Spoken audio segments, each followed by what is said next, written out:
You did mention about the history of account planning or strategy. Can you just tell me, like, where did that start?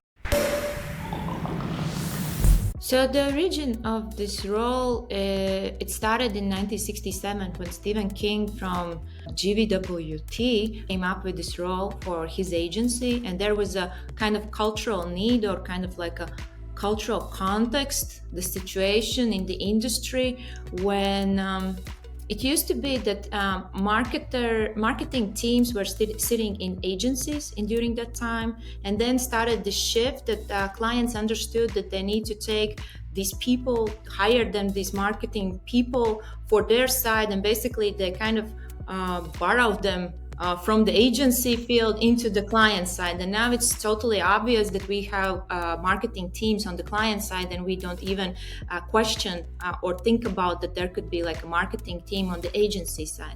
And the other aspect was that there was a need also in the market to better understand the customers, because there was like a client side, and then there were like a creatives who were delivering creative ideas, and they were missing this a little bit, the bit of information, like how real people are perceiving that and how real people are thinking about the products. The history is very tricky, and I read the book by John Griffiths. It's called 98% Pure Potato, which is based on interviews with strategists or account planners who were working in GVWT and BMP agencies, which were two agencies who originally kind of came up with account planning as a role.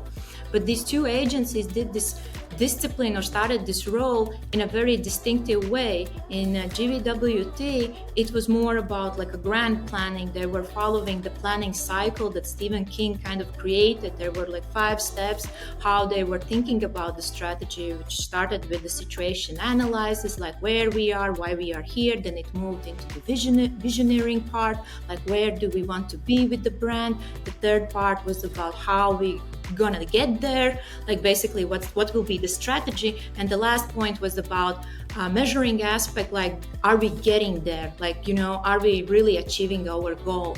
And what they were doing, like constantly they were thinking about like how advertising basically works, like how it really impacts and influences people. On the other side, there was the other agency, BMP, by Stanley Pollitt, who created that role in his agency.